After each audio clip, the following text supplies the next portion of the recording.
abakera bati isi irazunguruka, abandi bati ibihe biha ibindi. Iri jambo iyo ndaryumvise numva uwo bita Justin Bieber. Ni umwe mu myaka yashize yigeze kuba afite isi yose mu biganza vyiwe kubera umuziki mwiza yakora, abantu bakarushirizaho kumukunda ku mpande zose, isi yose muri make. Yatanguye umuziki akiri umwana muto cyane, indirimbo ziwe zakoze ku marangamutima y'uwo ari we wese, abakuze n'abato. Nawe ku bwawe ndazi kuzi indirimbo yiwe wakunda kumviriza kenshi, yari afite ubwiza bwo ku mubiri bwifuzwa na buri wese. Justin Bieber ico gihe yari umwana muto, ariko uyu munsi niwe ubona ku iyi foto. Ico womenya nuko afite imyaka itarenga 31, nubwo agaragara nk'ufite imyaka 70. Justin Bieber yoba yahuye n'ikibazo kimeze gute? Kutwumva yuko adakuze cyane mu myaka, ahubwo ari guhinduka k'umubiri wiwe bishingiye ku mpamvu utazi. Ariko reka tuvyigire hamwe, ni kuri NUJA Entertainment.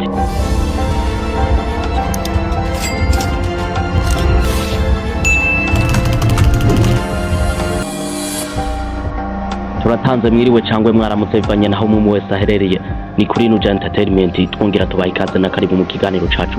Twibutse umuntu wese atarakora subscribe ayikore tujane mu kiganiro cacu.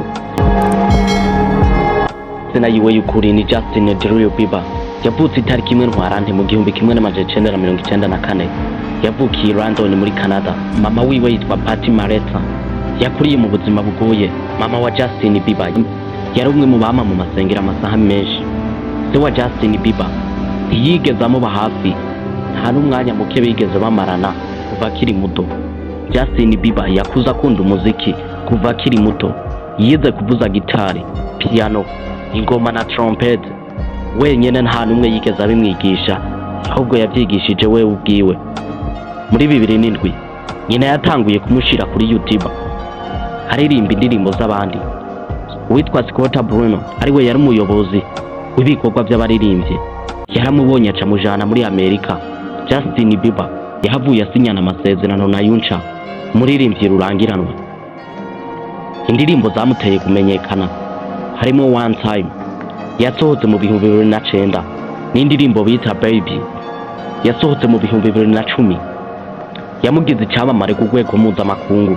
Justin Bieber ni umwe mu bakoze album zirenga 5, harimo iya mbere yatanguye gukora muri 2010 ariyo My World.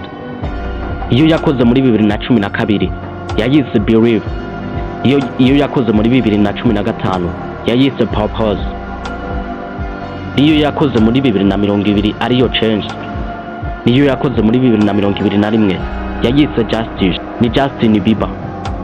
Hari ibibazo yagiye ahura nabyo mu gihe c'ubwamamare bwiwe. Habaye kwitwara nabi muri 2013 kugeza muri 2015. Yigeze gusuka amazi ku mupolisi bigatuma atabwa muri yompi azira gusuzugura inzego z'umutekano. Yafatiwe mu kindi caha cyo kutubaha amategeko y'ibarabara, ngo yigeze gufatwa ariko atwara imodoka yihuta cyane kandi mu gace kabujijwe, yongera asuzugura inzego z'umutekano. Mu nyuma yitwariwe n'ababanyi biwe bavuga ko ati imyanda habonye hose. Ico cabaye ikibazo gikomeye hagati yiwe n'abaturanyi biwe. Harabamwagirije gukoresha nabi urukundo mu bihe yari asanzwe akundana n'uwo twokwita Selena Gomez, nubwo atigeze ahanwa n'amategeko. Ikindi yagiye avugwa ko Justin Bieber kwitwara nabi ku bakobwa mu biteramo, nta bimenyetso bipadika byigeze bishigwa habona. Yagize n'ibibazo byatumye nuba byicuza, habaye kwiyandarika no gukoresha ibiyobyabwenge. Justin Bieber remeje neza yuko yigeze kubanwa ibiyobyabwenge, rene na marigane n'ibindi. Ivyo byamugize ko ingaruka mbi ku mubiri wewe ndetse no mu mutwe. Yagize uruhara mu bikorwa bitavuga neza Imana mu ndirimbo zimwe zimwe. Ibi byatumye bamwe bamwiyamiriza. Mu myaka ya 2014 yarafunzwe muri USA nyuma yo gutwara yanyoye inzoga zirenze urugero, atani ibyangombwa kandi yarenze ku mategeko y'ibarabara. Inyuma y'ibyo Justin Bieber yarahindutse. Nk'uko guhinduka yaganye inzu y'Imana arihana, abamushasha imbere y'Imana n'abantu. Yahindutse umukristo cyane, akunze kuvuga ko Imana yamufashije kwisubirako. Muri 2022 Justin Bieber yagwaye indwara bita Left Hand Syndrome. Ni indwara iterwa n'uburwayi bwa virusi ari nayo itera ibicurane canke zona. Iyi virusi ifata utuzi two mu maso, ishobora gutuma umuntu ahura, ishobora gutuma umuntu ahura n'ibimenyetso bikomeye, igice kimwe c'umuzingi, akanwa n'uruhande rw'amaso kitabasha kugenda neza, facial paralysis.